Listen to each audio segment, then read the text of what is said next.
Hello everyone, welcome to my YouTube channel online academy. तो चलिए आज की इस वीडियो में हम डिस्कस करने वाले हैं जो यूजीसी नेट की हमने सीरीज स्टार्ट की है उसकी ये 4th क्लास रहेगी।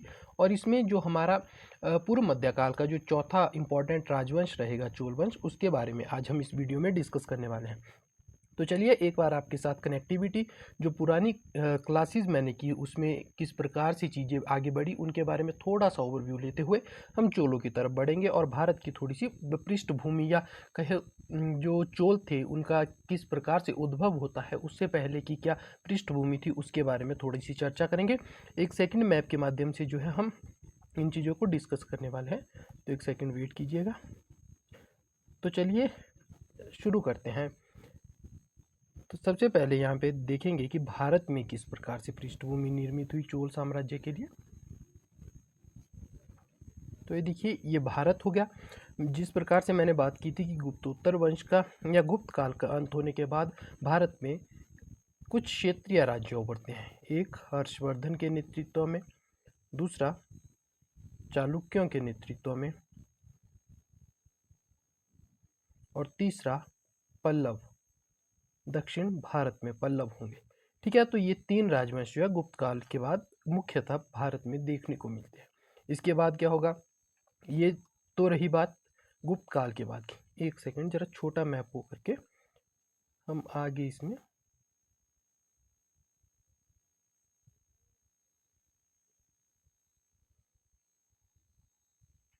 इस प्रकार से हर्षवर्धन, यहाँ चालुक्य और यहाँ जो है हमें पल्लव देखने को मिलेंगे। फिर उसके बाद हम आगे बढ़ेंगे। एक और मैप जहाँ हमें यहाँ पे देखने को मिलेगा कि हर्षवर्धन को, एक सेकेंड देखिए, हर्षवर्धन को जो है या कहें हर्षवर्धन के जो वंशज थे उनको रिप्लेस करके उसी के साम्राज्य पे जो है गुर्जर प्रतिहार और इस तरफ को या पूरा यही सामान के चले तो पाल शासक यहाँ पे देखने को मिलते हैं। उसके बाद चालुक्यों को जो रिप्लेस करते हैं, चालुक्यों को रिप्लेस करेंगे राष्ट्रकूट। इनके बारे में गुर्जर प्रतिहार, पाल और जो हमारे पास राष्ट्रकूट है इनके बारे में हम चीज़ें डिस्कस कर चुके हैं। और पल्लवों को रिप्लेस करेंगे यहाँ पे। पल्लवों को रिप्लेस कौन करेगा, तो पल्लवों को रिप्लेस करेंगे चोल। और फिर चोल धीरे धीरे साम्राज्य विस्तार करना शुरू करते हैं। तो इस प्रकार से चीज़ें आगे बढ़ेंगी। फिर उसके बाद हम देखेंगे किस प्रकार से आगे होगा। तो यहाँ पे फिर इसके बाद जब हम राजनीतिक जीवन देखेंगे अगली शताब्दियों का, तो उसमें क्या रहेगा, यहाँ पे आपको देखने को मिलेगा चालुक्य। यहाँ पे राष्ट्रकूटों को ही, यहाँ पे तो बातापी के चालुक्य बैठे थे लेकिन यहाँ पे अब कल्याणी के चालुक्य बैठेंगे। एक अलग जो है डायनेस्टी बैठेगी तो उसे भी चालुक्य कहा जाता है। इस तरफ को हम बेंगी के चालुक्य देखेंगे और साथ ही हमें यहाँ देखने को काकतीय वंश मिलेगा। उसके बाद काकतीय वंश यहाँ देखने को मिलेगा, बेंगी के चालुक्य यहाँ देखने को मिलेंगे। और फिर जो चोलाज यहाँ बैठेंगे, चोलाज को रिप्लेस करके दो साम्राज्य बनेंगे। चोलाज को कौन रिप्लेस करेंगे, तो दो साम्राज्य, एक हमें पांड्या देखने को मिलेंगे मदुरई से और दूसरा कर्नाटक में हमें होयसाल देखने को मिलेंगे, होयसाल देखने को मिलेंगे। उसी प्रकार से यहाँ हमें चालुक्य, ऊपर गुज, यहाँ चाहमान देखने को मिलेंगे, इस तरफ तोमर देखने को मिलेंगे। उस प्रकार से यहाँ पे हमें सेन वंश और पाल वंश का थोड़ा टाइम पीरियड देखने को मिलता है। उसके बाद जो है बहुत सारे मालवा में परमार, इस तरफ बुंदेलखंड में चंदेल देखने को मिलेंगे। तो इस प्रकार से जो है चीज़ें आगे बढ़ेंगी। तो चलिए अभी हम वापिस जो है टॉपिक पर आते हैं। तो आज जो है पल्लवों को रिप्लेस करके जो चोलाज आए हैं इनके बारे में हम आज अध्ययन करने वाले हैं। तो आई होप आपको जो है ये सारी चीज़ें समझ आ चुकी होंगी कि किस प्रकार से मैं आपको बताना चाह रहा था चीज़ों को। तो कनेक्टिविटी आपको किस प्रकार से हम आगे बढ़े, गुप्त काल से गुप्तोत्तर काल में आए और गुप्तोत्तर काल से आगे बढ़े और हमने गुर्जर प्रतिहारों, पालों, फिर राष्ट्रकूटों और अब जो है चोलों का अध्ययन करने जा रहे हैं। तो चलिए, एक बात तो ये थी भारत की, लेकिन चोलों का क्या था साम्राज्य। हमें क्या देखने को मिलता है कि इनके जो है साम्राज्य देखिए दोनों तरफ समुद्र है, तो इनका हमें समुद्री व्यापार देखने को मिलेगा। दोनों तरफ देखने को मिलेगा, जिसमें मुख्यतः दक्षिण जो साउथ ईस्ट एशिया वाला इलाका होगा उसमें ज़्यादातर देखने को मिलेगा। बे ऑफ बंगाल पे काफ़ी नियंत्रण इनका देखने को मिलेगा। जो बे ऑफ बंगाल थी उसको चोल झील उनके समय में बोलने लगते थे। तो इसलिए हमें थोड़ा सा ओवरव्यू जो है एशिया के मैप का भी चाहिए। तो चलिए एक बार थोड़ा सा हम एशिया के मैप को और लोकेशन देख के, कहाँ पे मलय आएगा, क्यों, किस तरफ से चीन के साथ व्यापार होता था, क्या चोल की खाड़ी थी, वो सारी चीज़ें एक बार डिस्कस करते हैं। और उसके बाद जो है हम अपने राजनीतिक जो हम इतिहास पढ़ रहे हैं उसमें चोलों के राजनीतिक इतिहास पर वापिस आएंगे। तो चलिए शुरू करते हैं, वर्ल्ड मैप को देख लेते हैं एक बार, फिर उसके बाद आगे देखते हैं। तो अगर यहाँ पे बात की जाए, एक यूराल पर्वत, ये तुर्की, ये वर्तमान का सऊदी अरब, इस प्रकार से ईरान वाला, पाकिस्तान वाला इलाका, फिर यहाँ पे भारत, भारत के बाद बांग्लादेश, फिर म्यांमार, और उसके बाद ये वाला जो है हमें देखने को मिलेगा हिंद चीन प्रायद्वीप, उसके बाद चाइना वाला इलाका, और फिर रशिया, और उसके बाद जो है इस प्रकार से। तो ये हमारा जो है एशिया बनकर तैयार है। तो कुछ इस प्रकार से जो है एशिया रहेगा।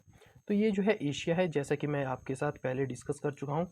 ये यूरोप वाला क्षेत्र है, जहाँ पे हमें क्या देखने को मिले थे, दो साम्राज्य देखने को, पश्चिमी यूरोप, पूर्वी यूरोप। और पूर्वी यूरोप किस प्रकार से जो है बैजेंतिया साम्राज्य बना था, जिसके अंडर तुर्की, रशिया, सारी चीज़ें जो है हमें देखने को, सारे देश हमें देखने को मिलते थे। फिर अरबों ने किस प्रकार से, ये अरब रहेगा, अरबों ने किस प्रकार से इस्लाम को जो है बढ़ावा दिया, और उसके बाद कैसे वो इस तरफ साउथ अफ्रीका वाली साइड को हमें देखने को मिलेगा कि किस प्रकार से यहाँ से आगे चीज़ें चलेंगी। तो ये अफ्रीका में उनका साम्राज्य हमें देखने को मिलता है। तो ये कुछ चीज़ें थी। इसके बाद अगर देखा जाए तो यहाँ पे आप देखोगे भारत, इसे जो है हिंद चीन प्रायद्वीप हमने कहा था, काफ़ी चर्चा होगी इस प्रायद्वीप की भी, तो ये भी आप मेंशन कीजिएगा। यहाँ पे आपको देखने को मिलेगा सियाम, यानी कि थाईलैंड। यहाँ पे आपको देखने को मिलेगा मलय अर्थात मलेशिया। यहाँ आपको क्या देखने को मिलेगा, इसे ध्यान रखिएगा, इंडोनेशिया वाला इलाका है वर्तमान, लेकिन उस समय इसे सुमात्रा कहा जाता था, सुमात्रा कहा जाता था। इसके अलावा ये वाला जावा वाला हिस्सा होगा। फिर आगे को बाली और अन्य द्वीप हमें देखने को मिलते हैं। यहाँ पे सेल्विस, यहाँ पे हमें बोर्निया देखने को मिलेगा, जो 3 देशों के हमें इस समय देखने को मिलता है, जिसमें बुर्नोई हो गया, मलेशिया हो गया, और नीचे को इंडोनेशिया। लेकिन उस समय जो है बोर्निया द्वीप जो है इन्हीं के अंतर्गत होता था। जो विजय साम्राज्य का हम नाम सुनते हैं, शैलेंद्र वंश का नाम सुनते हैं, तो उनके अंतर्गत देखने को मिलता है। यहाँ हमें फिलीपींस देखने को मिलेगा। तो ये कुछ चीज़ें हैं, वर्तमान का फिलीपींस है, उस समय क्या बोलते थे, वो सारी चीज़ें हम मेंशन करेंगे। और ये जो साम्राज्य हमें देखने को मिलेगा इस तरफ, ये वाला साम्राज्य हम कहेंगे कि ये है चीन।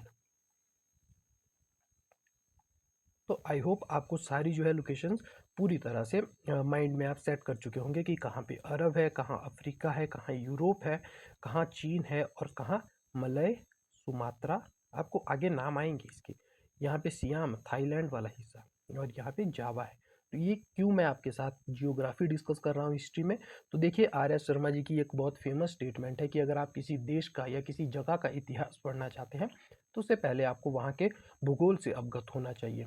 तो भूगोल इसलिए आवश्यक है क्योंकि अगर मैं आपके साथ बोलूँगा कि शैलेंद्र वंश जो है सुमात्रा में शासन कर रहा है, सुमात्रा आपको पता ही नहीं होगा, आप एक मैप ही नहीं अपने माइंड में फ्रेम कर पाओगे कि आखिर बात कहाँ की हो रही है, भारत की किस ओर की बात हो रही है, क्या ये जगह सुमात्रा नामक जगह भारत में ही थी या भारत के बाहर थी, किस प्रकार से चीज़ें आगे बढ़ रही थी। तो आपको जो है काफ़ी हेल्प करता है जियोग्राफी इतिहास को समझने के लिए, या वो जो है किताबों में हो या वास्तविकता में हो, जियोग्राफी आपको इतिहास समझने में काफ़ी हद तक मदद करता है, काफ़ी हद तक, या मैं कहूँ कि 100% मदद करता है। तो इस प्रकार से चलिए आगे बढ़ते हैं और देखते हैं चोल शासकों के बारे में, किस प्रकार की उनके बारे में बातचीत रहेगी, वो हम डिस्कस करने वाले हैं।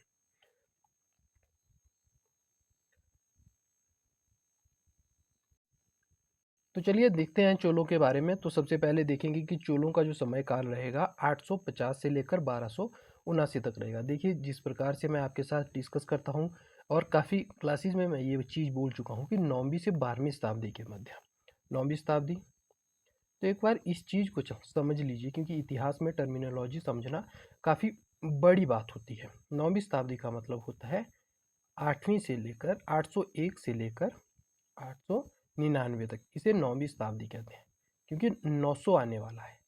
क्योंकि वर्तमान में क्या है, हम 21वीं शताब्दी बोलते हैं, लेकिन 2100 तो कहीं स्टार्ट ही नहीं हुआ है अभी तक। तो 2100 जब आएगा तो 21वीं शताब्दी समाप्त हो जाएगी, तो इसलिए जो है 21वीं शताब्दी बोला जाता है। तो इससे पहले के जो वर्ष होंगे 2001 से लेकर 2100 तक, या कहे 2099 तक, इसे कहेंगे 21वीं शताब्दी। तो इसी प्रकार से जब मैं 12वीं शताब्दी कहता हूँ तो 12वीं का मतलब होता है 1101 से लेकर 1199 के बीच में। तो आप कहेंगे सर यहाँ पे तो 1279 बोला गया है। तो 1279 का कहने का तात्पर्य है कि यहाँ तक ये स्ट्रांग थे, उसके बाद जो है धीरे धीरे ये सामंतों के रूप में आपको देखने को मिलेगी। पुनः आपको देखने को मिलेगा कि एक छोटा सा साम्राज्य होगा, बिल्कुल सिकुड़ चुका साम्राज्य होगा। तो उस प्रकार की बातचीत रहेगी। तो आई होप ये 9वीं शताब्दी, जैसे पहली शताब्दी अगर मैं बोल रहा हूँ तो पहली शताब्दी का मतलब है कि अंत जो है 100 वर्ष पे होने वाला है, जो 0 से होगा शुरू या 1 से शुरू माना जाएगा, 1 से शुरू माना जाएगा। तो इस प्रकार से अगर मैं बोलूँ आपको आज के बाद 5वीं शताब्दी, तो 5वीं शताब्दी का सीधा सा मतलब होगा 401 से लेकर 499 तक। तो आई होप आपको ये कॉन्सेप्ट भी जो है क्लियर होगा।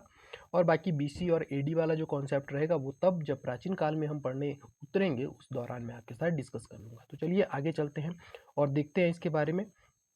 तो अगर देखा जाए तो भारत के दक्षिणी क्षेत्रों में लंबे समय तक शासन किया था। तो ये चीज़ मैं आपको मैप के थ्रू समझा चुका हूँ। विजयालय चोल जो थे 850 से लेकर 871 तक हमें देखने को मिलते हैं, और ये जो है साम्राज्य के संस्थापक थे। ये चीज़ आप जरूर याद रखिएगा, इनको क्या कहेंगे, हम संस्थापक कहेंगे, संस्थापक थे। उसके बाद देखा जाए आदित्य प्रथम हमें पढ़ना होगा 1871 से लेकर 907। फिर आ जाता है प्रांतक प्रथम 907 से लेकर 955। इसके समय में जो है थोड़ा सा डिक्लाइन हमें देखने को मिलता है, क्योंकि कृष्ण तृतीया के साथ इनके जो है क्लैशेस चलते हैं और उस तरह से डिक्लाइन देखने को मिलता है। फिर सुंदर चोल, राजा राज चोल, ये महत्वपूर्ण हो जाते हैं, और ये राजेंद्र चोल जो है महत्वपूर्ण हो जाते हैं, क्योंकि यही दो शासक है जो मतलब चोल साम्राज्य को ऊंचाइयों तक लेकर जाएंगे। तो जैसा कि मैंने कहा था 12वीं शताब्दी, तो देखिए 12वीं शताब्दी किस प्रकार से आपको आगे कुछ शासक देखने को मिलेंगे जो आपको जो है उस ओर लेके जाएंगे। फिर आपको देखने को मिलेगा राजाधिराज चोल प्रथम, इसका शासनकाल होगा। फिर राजेंद्र चोल द्वितीय का होगा, वीरेंद्र वीर राजेंद्र चोल का होगा, कुलोतुंग का होगा, विक्रम चोल, कुलोतुंग द्वितीय, राजा राज राजा द्वितीय, राजाधिराज द्वितीय, फिर कुलोतुंग तृतीय, राजा राज तृतीय, और उसके बाद जो अंतिम शासक होगा राजेंद्र चोल। तो देखिए 6 शासकों को मैंने रेड से हाईलाइट करके रखा है, क्योंकि मैं भी मुख्यतः इन्हीं 6-7 शासकों को पढ़कर जाता हूँ, जिसकी मैंने ट्रिक बनाई थी कुछ इस प्रकार से। तो ये आप थोड़ा ध्यान रखिएगा, ये मैं आपके साथ शेयर कर लेता हूँ। यहाँ पे क्या होगा, विजय आप राज करो, राज। तो देखिए विजय से विजयालय हो गया, आप से आदित्य हो गया, फिर प्रांतक प्रथम हो गया, फिर उसके बाद हमें देखने को मिलेगा राजा राज, उसके बाद इसी से जो याद रखेंगे राजेंद्र भी, फिर उसके बाद कुलोतुंग आ जाएगा, कुलोतुंग, कुलोतुंग द्वितीय, इस प्रकार से याद रख सकते हैं। और अंतिम में जो है राजेंद्र, राजेंद्र जो है तृतीय ये रहेंगे, राजेंद्र तृतीय। तो इस प्रकार से कुल मिलाकर 1 2 3 4 5 6 7 और 8 शासक हम याद करके चले जाएंगे। अब यहाँ पे जो है राजेंद्र प्रथम आया है, तो आपको पता होगा कि राजेंद्र द्वितीय इसी के बाद आएगा। अगर आपको ऑप्शन में राजेंद्र द्वितीय और ये ऊपर के 3 शासक आ जाएंगे तो राजेंद्र द्वितीय ऑब्वियस में जो है राजेंद्र प्रथम के बाद आएगा। तो इस प्रकार से जो है कुछ चीज़ें चल पड़ती है, और ऐसा नहीं है सिर्फ प्रमुख शासक ही आपसे पूछे जाएंगे, जितनी बार भी पूछे जाएंगे तो थोड़ा सा आप इनकी टाइमलाइन को याद रखिएगा, क्योंकि मैंने भी जो है 8 ही शासक याद किए हुए हैं, इतना जो है हम भी याद नहीं रख सकते, तो आपको ये चीज़ें देखनी होगी। चलिए आगे बढ़ते हैं। तो ये ट्रिक आप याद रखिएगा, विजय आप राज करो, राज। इस प्रकार से आगे चलते हैं और देखते हैं कौन से महत्वपूर्ण शासक रहते हैं। तो यहाँ जो है पहले जो शासक देखने को मिलते हैं वो है विजयालय चोल 850 से लेकर 871 तक। तो शुरू करते हैं विजयालय चोल से। 850 से लेकर 871 तक संस्थापक थे इस वंश के। अगर बात की जाए तो इन्होंने पल्लवों के ध्वंसावशेषों, यानी कि उनके जो खंडर राज्य थे या उनसे सत्ता छीनकर सीधी सी बात कहूँ, ऐतिहासिक शब्दों का प्रयोग किए बिना तो पल्लवों को रिप्लेस करके इन्होंने क्या किया था, अपनी सत्ता स्थापित की थी। तो पल्लवों को हटाकर, पहला पॉइंट ये याद रखिएगा, संस्थापक बने थे पर पल्लवों को हटाया था। दूसरा, इनको जो है उपाधि दी जाती है नर केसरी की, नर केसरी की उपाधि दी जाती है। ये चीज़ भी आप ध्यान में रखिएगा, काफ़ी इंपॉर्टेंट बन सकता है ये भी। विजयालय चोल ने 850 ईस्वी के आसपास मदुरैया शासकों को, मदुरैया यानी कि पल्लवों को शासकों से तंजावुर पर कब्जा करके चोल राजवंश की स्थापना की थी। तो ये चीज़ आप याद रखिएगा। मधु मत मुथार्ये मुथार्य्यार के स्थान पर अगर आप जो है सिंपल सा वर्ड यूज़ करना चाहें तो कांची याद कर सकते हैं। बहुत ही टंग ट्विस्टर सा वर्ड है, तो इसको आप छोड़ सकते हैं। कांची काफ़ी इजी शब्द रहेगा आपके लिए, क्योंकि ये कांची का ही जो है एक तमिल शब्द है। तो इस प्रकार से जो है आगे देखते हैं इसके बारे में क्या हो सकता है। तो जो तंजौर, यहाँ पे तंजावुर या कहे तंजौर, तंजौर को इसने राजधानी बनाया था, एक बात। और दूसरा जो है, इसका जो वास्तुकार था तंजौर का, वो था कुंजर मलन, कुंजर मलन राजराज पेरुथचन। तो ये चीज़ आप याद रखिएगा, ये कुंजर मल्लन राजराज पेरुथचन जो था, जो तंजौर बनाया गया था, उसका वास्तुकार था, प्रमुख वास्तुकार था। और इसके अलावा अगर विजयालय में कुछ बात की जाए तो इसने निशुंभ सुदनी देवी का मंदिर बनाया था, निशुंभ सुदनी देवी का मंदिर बनाया था। तो ये चीज़ भी आप याद रखिएगा। तो इतनी जानकारी जो है आपको विजयालय के बारे में याद रखनी है। चलिए आगे देखते हैं। यहाँ पे एक और चीज़, विजय आल्या, या आपको ऑप्शन में विजय पाल भी आ सकता है, विजय पाल भी आ सकता है। तो ये चीज़ भी आप ध्यान रखिएगा। तो यहाँ पे जो है विजय आल्या कंप्लीट होता है और आगे बढ़ते हैं। तो पहला महत्वपूर्ण शासक ये रहता है जो संस्थापक था इस वंश का। आगे देखा जाए तो आदित्य प्रथम के बारे में हम अध्ययन करेंगे। आदित्य प्रथम के बारे में अगर बात की जाए तो आदित्य प्रथम ने पल्लवों को हराकर चोल क्षेत्र का विस्तार किया था। अच्छा, यहाँ पे ये देखिए, पल्लवों से सत्ता छीन ली थी, लेकिन इसका मतलब ये नहीं था कि पल्लवों के पास कोई साम्राज्य नहीं बचा था। बड़ा क्षेत्र हो सकता है कि वो छीन लिया हो, लेकिन फिर भी छोटे क्षेत्र में कहीं ना कहीं वो शासन कर रहे थे। लेकिन इस समय क्या होता है, जो आदित्य प्रथम है वो पल्लवों को और ज़्यादा हरा देता है। जो किंग अपराजित आपको देखने को मिलेंगे पल्लवों के, पढ़ेंगे हम ये, लेकिन ये जो है टॉपिक हम प्राचीन इतिहास से जब मध्यकाल की ओर, संक्रमण काल में होते हैं हम और मध्यकाल की ओर प्रवेश करना शुरू करते हैं, तो पल्लवों को हम वहाँ पर पढ़ते हैं। तो अभी जो है हम इतना याद रखेंगे कि आदित्य प्रथम ने एक किंग थे पल्लव शासकों के अंतर्गत अपराजित, उनको हराकर जो है चोल क्षेत्र का विस्तार किया था। तो ये, और दूसरा जो है इनकी राजधानी की लोकेशन में मेंशन करना चाहूँगा यहाँ पर।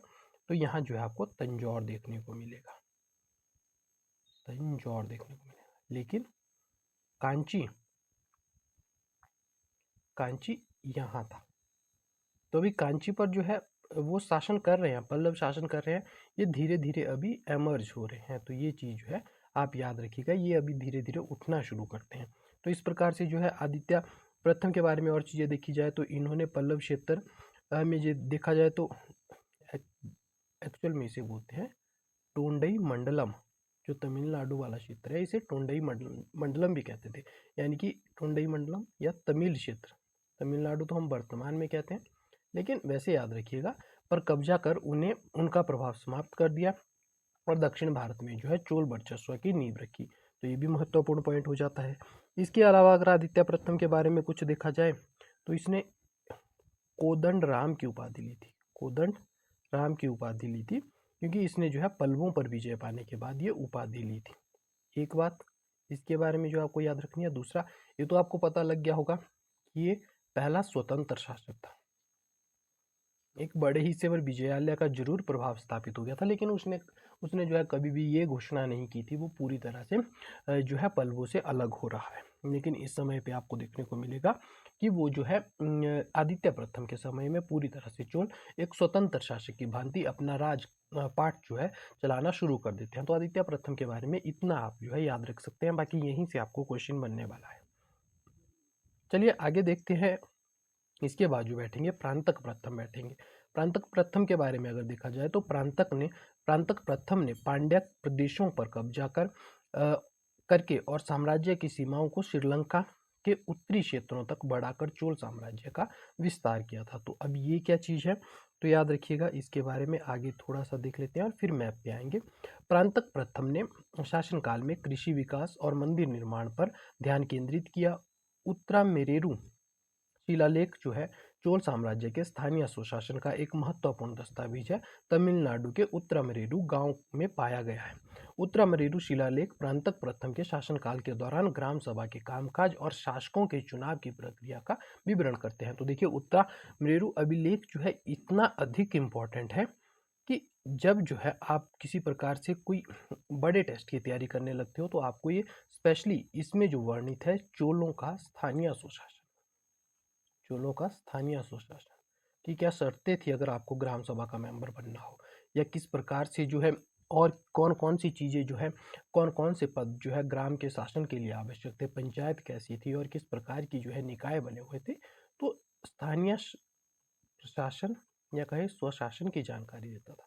तो ये चीज़ जरूर आप याद रखिएगा कि उत्तरामेरुरु शिलालेख जो है काफ़ी इंपॉर्टेंट है और आपको ये जो है हमेशा इतिहास में सुनने को मिलेगा। जब भी चोलों का जो है जिक्र होगा तो उसमें जो है आपको उत्तरामेरुरु शिलालेख की जरूर आपसे अवगत होंगे। तो ये चीज़ आप ध्यान रखिएगा कि इसका संबंध जो है किससे है, प्रांतक प्रथम से है। इसके बाद अगर देखा जाए आगे चलते हैं, आगे जो है प्रांतक प्रथम के बारे में कुछ महत्वपूर्ण चीज़ें हम देखेंगे। जैसे पहली चीज हम याद रखेंगे कि ये शैव अनुयायी था।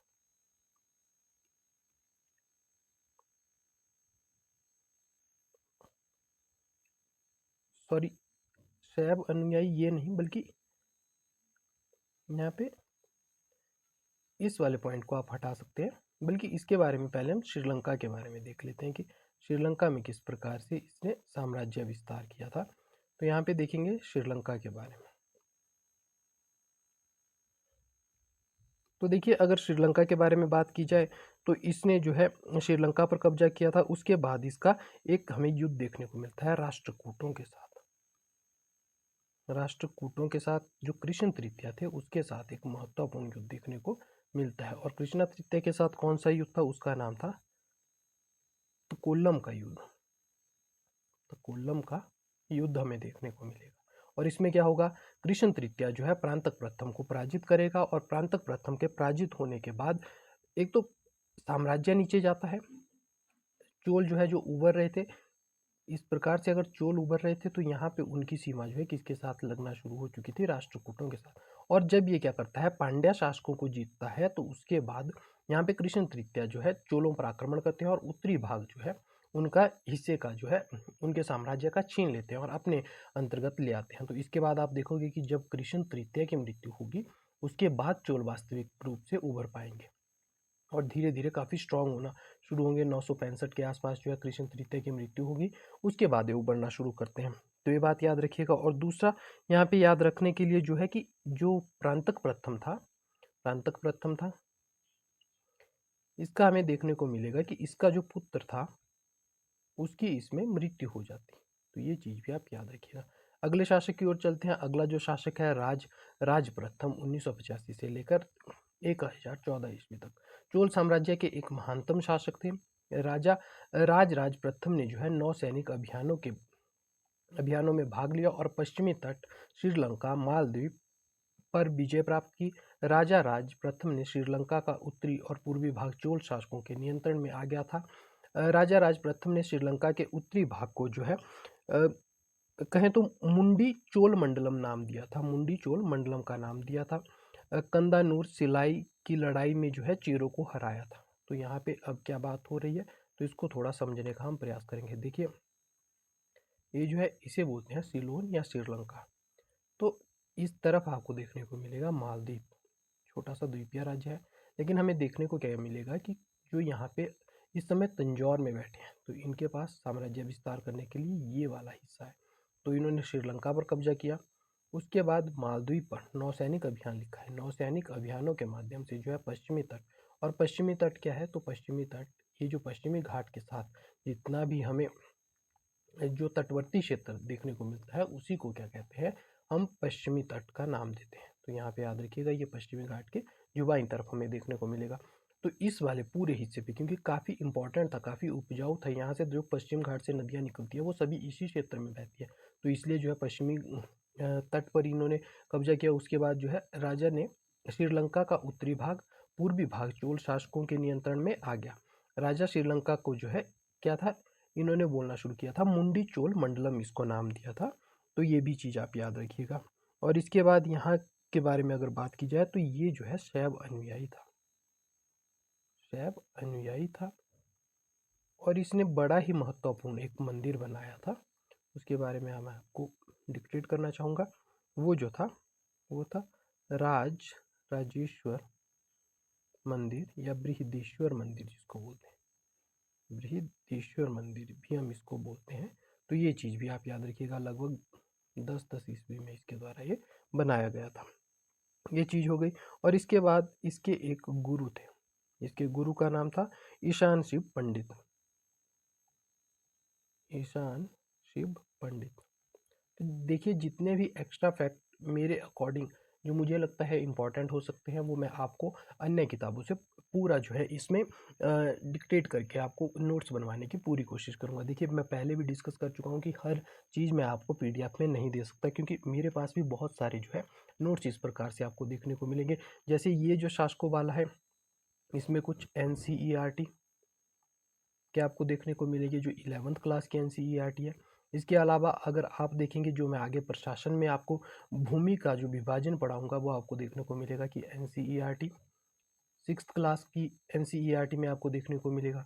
उसके बाद राजस्थान साइड से प्लस आपको देखने को मिलेगा यूपी की जो साइड थी, यूपी PCS की जो साइट थी, राजस्थान की जो PCS की साइट है, उस पर जो मध्यकालीन इतिहास या पूर्व मध्यकालीन इतिहास के बारे में विवरण दिया है, वो वाली बातें।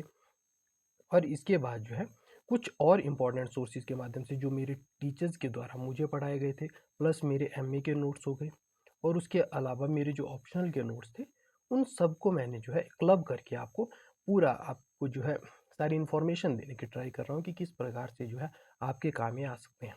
तो ये चीज़ आप जो है ज़रूर ध्यान रखिएगा। तो ये चीज़ें रहेगी। उसके बाद देखा जाए तो यहाँ पे कंदानूर सलाई की लड़ाई के बारे में जिक्र किया गया है। तो ये क्या है, तो जैसा कि आपको देखने को मिला है कि इस तरफ जो है तमिलनाडु वाले हिस्से में, एक्चुअल में क्या है, केरल वाला इस तरफ का हिस्सा है, वहाँ पे आपको देखने को मिलेगा जो चेर शासक है वो बैठे हुए हैं। तो चेरों का राज्य जो है इस वाले हिस्से में देखने को मिलेगा, लेकिन यहाँ पे आपको देखने को मिलेगा कि यहाँ पे जो है चोल शासन कर रहे हैं। तो अब जो है इस तरफ चेरों को हराया जाएगा और साम्राज्य को पूरी तरह से अपने कंट्रोल में लाया जाएगा। तो आई होप आपको चेरों की जो लोकेशन है वो भी आपको पूरी तरह से क्लियर होगी कि चेर कहाँ बैठे थे।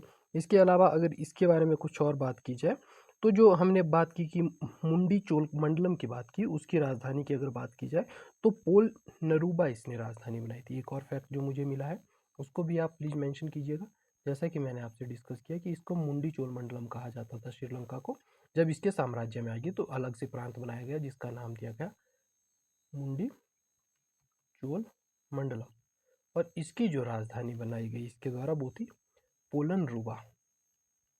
तो ये चीज़ जरूर आप मेंशन कीजिएगा पोलन रुवा राजधानी के बारे में।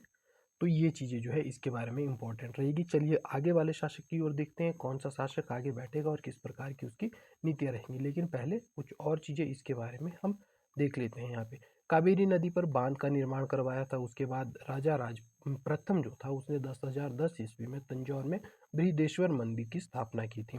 इसे राजेश्वर टेम्पल के नाम से भी जाना जाता है, निर्माण करवाया था। शैव धर्म के कट्टर अनुयायी थे। तो ये चीज़ें हम आपके साथ मेंशन कर चुके हैं।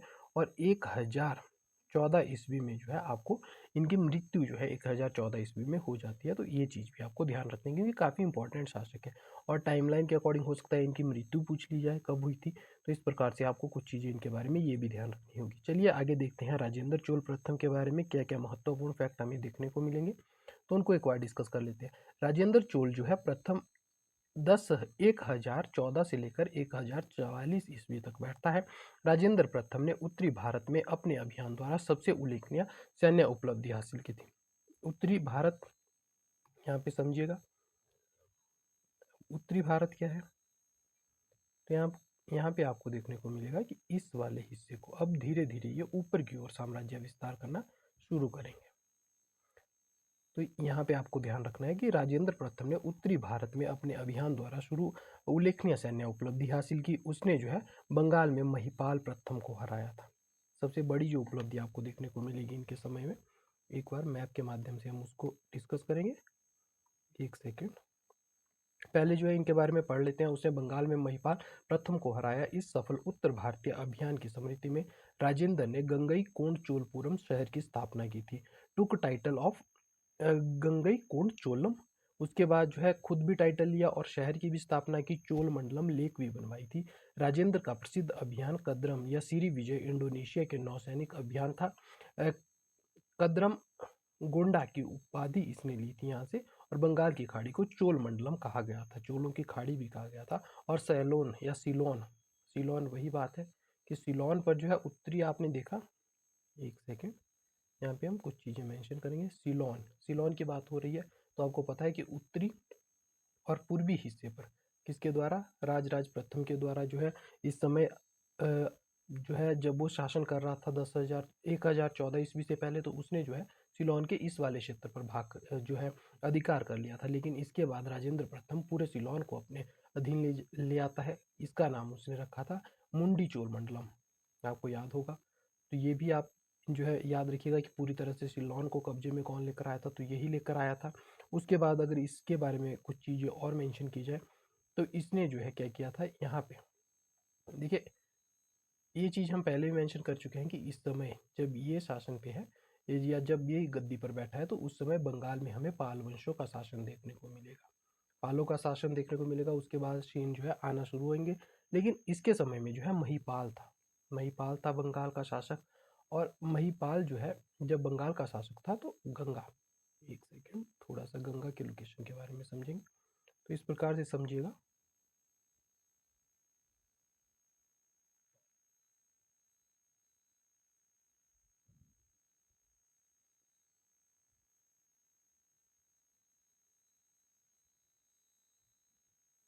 ये वर्तमान बांग्लादेश है। अगर गंगा की बात की जाए तो गंगा की जो लोकेशन रहेगी वो कुछ इस प्रकार से रहेगी। यहाँ इस प्रकार से, यहाँ गंगा दो भागों में बंट जाती है। उस समय बांग्लादेश जैसा कोई हिस्सा नहीं था, लेकिन वर्तमान में जो है आपको देखने को मिलेगा कि यहाँ से फरक्का राज के पास से जो है एक हुगली वाली शाखा हो जाएगी और दूसरी जो है पद्मा शाखा जो आगे चलकर भागीरथी और आगे चलकर बांग्लादेश में वो पद्मा हो जाती है। तो ये गंगा की बातचीत है। अब यहाँ क्या होता है कि जब ये क्या करता है, आपको टाइटल तभी समझ आएगा जब आप लोकेशन को अच्छी तरह से समझ पाएंगे। तो देखिए ये क्या करेगा यहाँ पे कि जब ये इस ओर बढ़ेगा राजेंद्र प्रथम, तो आपको देखने को मिलेगा कि बंगाल पर इसने कब्जा कर लिया, बंगाल पर कब्जा किया। अब गंगा के इस ओर इस वाले हिस्से में वो आगे बढ़ेगा तो गंगा को पार कर लिया। तो यही तो बात है, गंगा का विजेता, गंगई कोंड चोलपुरम, गंगई कोंड चोलम की उसने राजधानी ली थी। ऐसा चोल विजेता जो गंगा को विजय कर चुका है। गंगा हालांकि इस ओर भी थे लेकिन इसने गंगा को पार किया था, इसलिए ये वाली उपाधि ली थी इसने। तो ये वाली बात आप याद रखिएगा। और इसने फिर क्या किया था, यहाँ पे आपको देखने को मिलेगा महाराष्ट्र से एक नदी निकलती है जिसको गोदावरी कहते हैं, और दूसरी जो है यहाँ पे कृष्णा नदी निकलती है। दोनों का डेल्टा आगे मिलके लेरू झील, और उस आगे जो है चीज़ें जियोग्राफी में हम कभी देखेंगे। लेकिन यहाँ पे जो है कृष्णा नदी के किनारे आपको देखने को मिलेगा कि इसने जो है गंगई कोंड चोलपुरम नामक शहर भी स्थापित किया था। देखिए यहाँ पे कुछ चीज़ें, अभी तक हम तीन चीज़ें जो है आपके साथ मेंशन या बात कर चुके हैं। यहाँ पे आपको देखने को मिलेगा कांची, यहाँ आपको देखने को मिलेगा गंगई कोंड चोलपुरम जो इसकी राजधानी थी, कावेरी नदी के किनारे थी। तो कावेरी के किनारे याद रखिएगा। और यहीं पे इसने एक जो है चोल मंडलम नामक झील भी बनाई थी। तो ये चीज़ भी आप जरूर याद रखिएगा। इसके बाद अगर बात की जाए तो यहाँ पे जो राजधानी शुरू हुई थी वो तंजौर से हुई थी। तो ये चीज़ आप याद रखिएगा। तो इस प्रकार से जो है गंगई कोंड चोलपुरम के पीछे की आपको सारी कहानी याद आई होगी। तो ये जो है इसी विजय के उपलक्ष्य में जो है अपनी राजधानी का नाम भी रखता है। तो ये वाली बात। अब दूसरी जो है हम आएंगे इसके अगले अभियान की ओर। राजेंद्र का प्रसिद्ध अभियान कंदरम या सिरी विजय इंडोनेशिया नौसैनिक अभियान था। और कदरम गोंडा की इसने उपाधि ली थी। तो कदरम गोंडा की क्यों ली थी, क्योंकि जो है कदरम को जीतने वाला, गोंडा का मतलब विजेता था वो वहाँ का। तो कदरम गोंडा आपको देखने को मिलेगा। तो एक बार जो है हम सिरी विजय, वैसे तो मैं आपके साथ मैप के माध्यम से पहले भी डिस्कशन कर चुका हूँ, लेकिन यहाँ पे हम देखेंगे किस प्रकार से चीज़ें जो है आगे बढ़ेंगी। यहाँ जो है यहाँ आपको देखने को मिलेगा ये वाला हिस्सा, तो इंडोनेशिया मैंने आपके साथ पहले भी ये चीज़ मेंशन की थी कि इस वाले हिस्से को जो है ये सारा किसके अधीन आएगा, श्री विजय राज्य के अधीन। जो इंडोनेशिया वाला स्थान था उस तरफ जो है आपको देखने को मिलेगा कि यहाँ शैलेंद्र वंशी बाद में शासन करेंगे, और पहले जो है श्री विजय राज्य जो है यहाँ पे शासन कर रहा है। तो नौसैनिक अभियान था कदरम गोंडा की, उसने उपाधि ली थी बंगाल की खाड़ी में। बंगाल की खाड़ी, ये बंगाल की खाड़ी रही, तो इसे क्या कहा जाने लगा, चोल मंडलम कहा जाने लगा। एक बात, या इसे चोलों की झील कहने लगे थे लोग, चोलों की झील भी कहा जाने लगा था। तो ये चीज़ भी आप याद रखिएगा। यहाँ आपको श्रीलंका और मालदीव देखने, तो जितनी भी लोकेशन यहाँ पे हो सकती थी वो सारी मैं आपके साथ डिस्कस कर चुका हूँ। चलिए आगे देखते हैं इसके बारे में कौन सी महत्वपूर्ण चीज़ जो है बाकी है। तो इसकी मृत्यु जो है 1044 ईस्वी में होती है। तो ये चीज़, ये यहाँ पे एक और चीज़ यहाँ पे आप मेंशन कीजिएगा, साइलोन नहीं बल्कि सिलोन, सिलोन होगा इस जगह का नाम। तो इस प्रकार से आप याद रख सकते हैं कि श्रीलंका को ही जो है सिलोन बोला जाता था। फिर आता है राजेंद्र चोल, लेकिन इससे पहले हम कुछ शासकों के बारे में और देखेंगे। जैसा कि मैं आपके साथ बात कर चुका था ट्रिक के माध्यम से कि हम किन किन शासकों के बारे में बात करने वाले हैं। तो मैंने बात की थी विजय आप राज करो राज। तो देखिए विजयालय विजयपाल के बारे में हम देख चुके हैं। नरकेसरी किसने उपाधि ली थी, तंजौर को इसने राजधानी बनाया था। फिर आदित्य प्रथम के बारे में हमने चीज़ें डिस्कस की थी। प्रांतक प्रथम के बारे में हमने चीज़ें डिस्कस की थी। फिर यहाँ पे हमें देखने को मिलता है राजा राज, उसके बाद हमें देखने को मिलेगा राजेंद्र प्रथम। फिर अब जो है हम कुलोत्तुंग के बारे में पढ़ेंगे, कुलोत्तुंग शासकों के बारे में पढ़ेंगे। क्यों इतने इंपॉर्टेंट है, कुलोत्तुंग से पहले एक और चीज़ कि राजेंद्र प्रथम के बाद जो शासक बनेगा उसमें हम राजेंद्र द्वितीय को भी देखेंगे कि राजेंद्र द्वितीय की किस प्रकार से महत्वपूर्ण भूमिका रहती है। तो राजेंद्र द्वितीय के बाद में कुछ मेंशन करने की ज़्यादा आवश्यकता तो नहीं है, लेकिन इनके बारे में इतना आप मेंशन कर सकते हैं कि प्रकेसरी की उसने उपाधि ली थी। तो नरकेसरी की उपाधि लेने वाला कौन है, वो है विजयपाल। और अगर देखा जाए प्रकेसरी की राजधानी कौन लेता है, तो वो लेता है राजेंद्र द्वितीय। तो ये चीज़ आप अपने नोट्स में मेंशन कर लीजिएगा कि प्रकेसरी की भी जो है उपाधि ली गई थी राजेंद्र द्वितीय के द्वारा। इसके बाद देखा जाए तो कुलोत्तुंग, कुलोत्तुंग पर आते हैं। कुलोत्तुंग क्यों महत्वपूर्ण है, ऐसा क्या किया था इसने, कुलोत्तुंग। तो कुलोत्तुंग के बारे में अगर बात की जाए तो इसने जो है इसके समय में एक राज कवि थे, एक कवि को इसने संरक्षण दिया था जिनका नाम था जयगोधर, नाम था उनका। और उनकी एक प्रमुख जो कृति थी या कहे जो किताब इन्होंने लिखी थी वो थी कलिग तु परणी। ये चीज़ आप याद रखिएगा। तो इसको जो है जयगोधर को इन्होंने संरक्षण दिया था और कलिग तु परणी नामक इन्होंने किताब लिखी थी जयगोधर ने। तो ये चीज़ आप मेंशन कीजिएगा। इसका नाम था कुलोत्तुंग प्रथम, जो है ये था कुलोत्तुंग प्रथम। उसके बाद देखा जाए दूसरा जो इसके बाद आगे चलकर जो शासक बनेगा कुलोत्तुंग द्वितीय। ये क्यों महत्वपूर्ण है, तो इसके समय में क्या हुआ था कि इसने जो है चिदम्बरम मंदिर में स्थित जो गोविंद राज, चिदम्बरम मंदिर में आपको देखने को मिलेगा कि जो गोविंद राज यानी कि विष्णु भगवान की जो मूर्ति थी उसको इसने समुद्र में फेंकवा दिया था। विष्णु भगवान की मूर्ति को समुद्र में फेंकवा दिया था। और उसके बाद क्या हुआ था कि वैष्णव आचार्य जो रामानुजाचार्य थे, भक्ति आंदोलन जब हम पढ़ेंगे इस काल का, तो जब जिस प्रकार से आपको 8वीं शताब्दी के बाद भक्ति आंदोलन उभरता हुआ दिखाई देगा, तो उस दौरान आपको देखने को मिलेगा कि किस प्रकार से जो है रामानुजाचार्य जो है वैष्णव अनुयायी होते हैं, वो क्या करेंगे, इस मूर्ति को उठाकर बाहर समुद्र से बाहर निकालेंगे और तिरुपति मंदिर में स्थापित करवाएंगे, तिरुपति मंदिर में स्थापित करवाएंगे। तो ये चीज़ आप याद रखिएगा इनके बारे में। इसके अलावा अगर बात की जाए तो तीसरे जो शासक, अंतिम जो शासक आएंगे वो आएंगे राजेंद्र चोल तृतीय, 1246 से लेकर 1297 ईस्वी तक। और ये लास्ट रूलर थे इस डायनेस्टी के, ये भी आप याद रखिएगा। उसके बाद क्या होता है चोल साम्राज्य का, जैसा कि हम बात कर चुके हैं कि चोल साम्राज्य का क्या होता है, विघटन हमें देखने को मिलेगा। चोल साम्राज्य का हमें क्या होगा, विघटन यहाँ पे हमें देखने को मिलेगा। चोल साम्राज्य के बाद क्या होगा, इस ओर हमें देखने को मिलेगा पांड्या साम्राज्य। और यहाँ पे हमें देखने को मिलेगा होयसाल, कर्नाटक में मदुरा में पांड्य बैठेंगे और ऊपर जो है होयसाल बैठेंगे। तो ये चीज़ मैं आपके साथ डिस्कस कर चुका हूँ।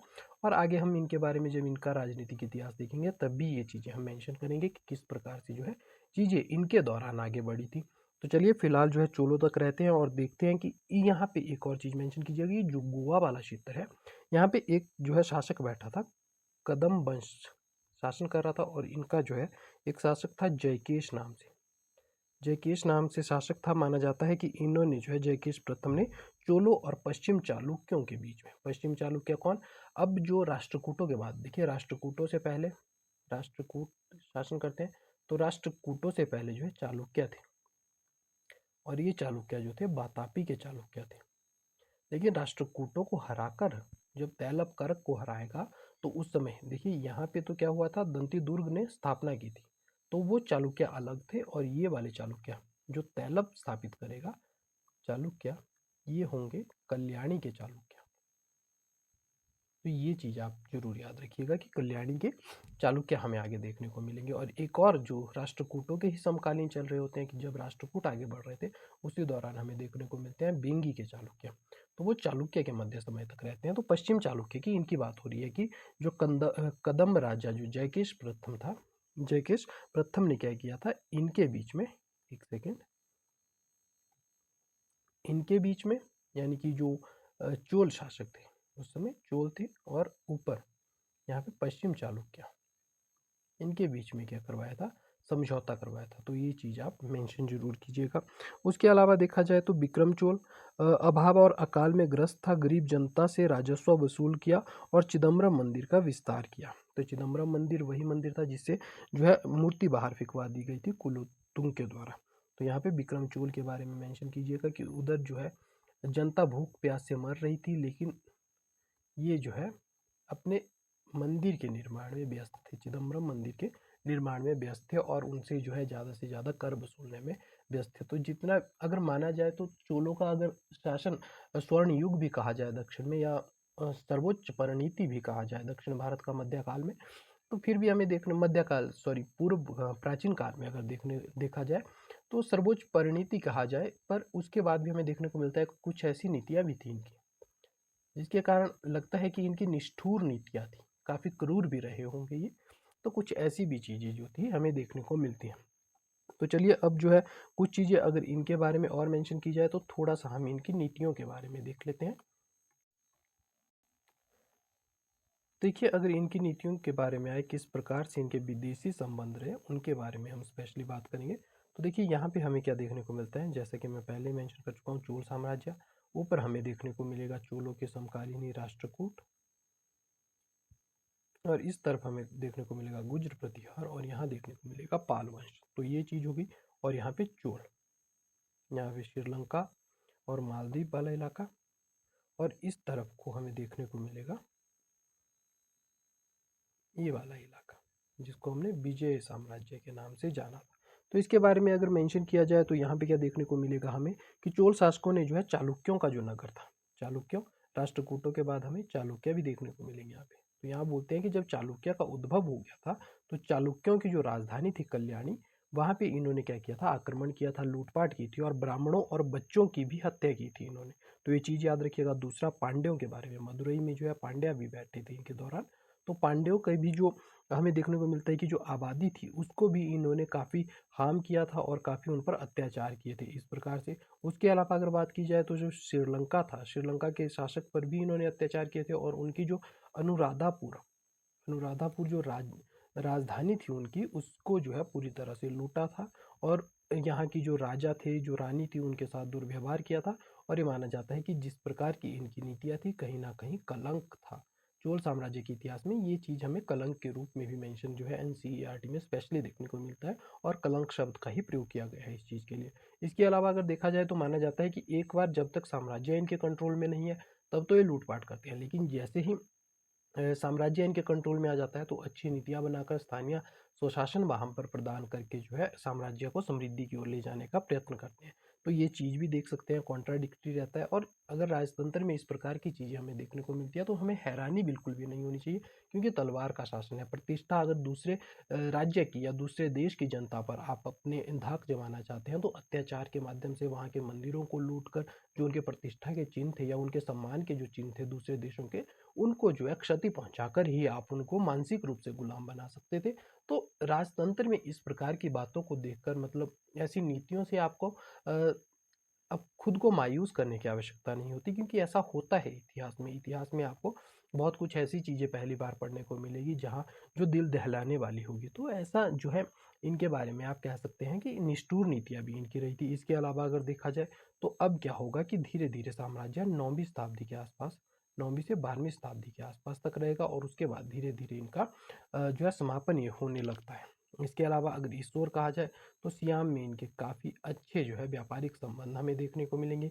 लेकिन जब सियाम इनके हमें देखने को मिलेगा कि सियाम इनके चीन के साथ जो राजनीतिक संबंध है उनके रास्ते में आएगा, तो ये जो है इस साम्राज्य को, जो सुमात्रा वाला हिस्सा है, मलय वाला, मलेशिया वाला जो हिस्सा है, इस पर अधिकार स्थापित करेंगे, और उस प्रकार से जो बेहतरीन संबंध थे उनको भी खराब करेंगे, क्योंकि यहाँ से काफ़ी व्यापार होता था। और ये आपको पता होगा, ये वाला हिस्सा जो है जियोग्राफी में आज भी चीन के लिए काफ़ी महत्वपूर्ण है। चीन का अधिकतर जो ऑयल का जो आयात होता है वो इसी मलक्का जल संधि के माध्यम से होता है। तो ये चीज़ आज इम्पोर्टेंट है, तो प्राचीन काल में भी इम्पोर्टेंट रही होगी। तो इस प्रकार से जो है चोलों को इस वाली जगह पर जो है आक्रमण करके इसको अपने अधीन लेना पड़ा था। तो इस प्रकार से चीन के साथ अगर देखा जाए तो काफ़ी बेहतरीन आर्थिक संबंध थे। इन्होंने जो है 1033 ईस्वी में और 1077 ईस्वी में, 1016 ईस्वी में और 1033 ईस्वी में वहाँ पे क्या भेजा था, राजदूत, या अपने जो है राजदूत भेजे थे उनके साथ, चीन के साथ बेहतरीन संबंधों के लिए। और 1077 ईस्वी में हमें देखने को मिलता है कि 70 लोगों का दूत मंडल जाता है। 70 लोगों का क्या जाता है, 70 व्यापारी जो होते हैं उनका एक दूत मंडल जाता है। और वो कहा जाता है कि चीन में जो है नजराने के तौर पर क्या पेश करते हैं, तो कांच के बर्तन, कपूर, कम कमरबाब और गैंडे के सींग, हाथी के दांत आदि उन्होंने जो है पेश किए थे। और इसके बदले में चीन उन्हें क्या देगा, तांबे के सिक्कों की 81,800 मालाएं देगा। और जो व्यापार के माध्यम से हम चीज़ें यहाँ से लेके गए थे उनको नजराना शब्द का प्रयोग जो है चीन के द्वारा किया गया था। तो ये चीज़ भी आप ध्यान रखिएगा, क्योंकि इस प्रकार की टर्मिनोलॉजी पेपर में काफ़ी बार पूछी जाती है। तो ये चीज़ हो गई। उसके बाद हमने जो है कुछ चीज़ें देख लिया कि चालुक्यों के साथ कैसे संबंध थे, ये चीज़। और इसके बाद याद रखिएगा कि यहाँ पे जो बेंगी वाला हिस्सा है, या उसके बाद देखा जाए तुंगभद्रा दोआब और गंगदेश, गंगदेश कर्नाटक वाला है, इनके लिए जो है इनके संबंध आपस में बिगड़े रहते थे। चाहे वो राष्ट्रकूट चालुक्यों के साथ बात की जाए तो चोलों के संबंध जो है इस बात के लिए खराब रहते थे। तो ये आप, आई होप आपको लोकेशन के माध्यम से चीज़ें क्लियर हो रही होगी। तो इस प्रकार से चीज़ें आगे बढ़ती हैं। इसके अलावा चोलों के बारे में अगर आगे देखा जाए तो अगर यहाँ पे बात की जाए, देखिए इनका जो प्रशासन रहेगा चोलों का, अभी प्रशासन पढ़ने को है हमें। उसके बाद हम देखेंगे कि आर्थिक नीतियाँ क्या थी इनकी। उसके अलावा अगर देखा जाए तो सांस्कृतिक जीवन में क्या किया था इन्होंने, समाज में किस प्रकार की चीज़ें हुई थी। तो अभी काफ़ी जो है सिलेबस इनके बारे में हमें देखने को बाकी है, और वीडियो एक्चुअल में जो है 48 मिनट की हो चुकी है। तो वीडियो को जो है जितना लंबा किया जाएगा वो कहीं ना कहीं आपके लिए ज़्यादा एग्जॉस्टिव टाइप की हो जाएगी, तो आपको जो है बोर ना करने लगे। तो इसलिए जो है हम 5वीं वीडियो में ये सारी चीज़ें डिस्कस करेंगे। इनकी जो भी प्रशासन से संबंधित आर्थिक नीतियाँ, सांस्कृतिक जीवन या समाज से संबंधित चीज़ें होंगी वो हम अगली वीडियो में आपके साथ डिस्कस करेंगे। तो चलिए आज की वीडियो को हम यहीं तक रखेंगे, राजनीतिक इतिहास तक सीमित रखेंगे। Thank you so much for listening me.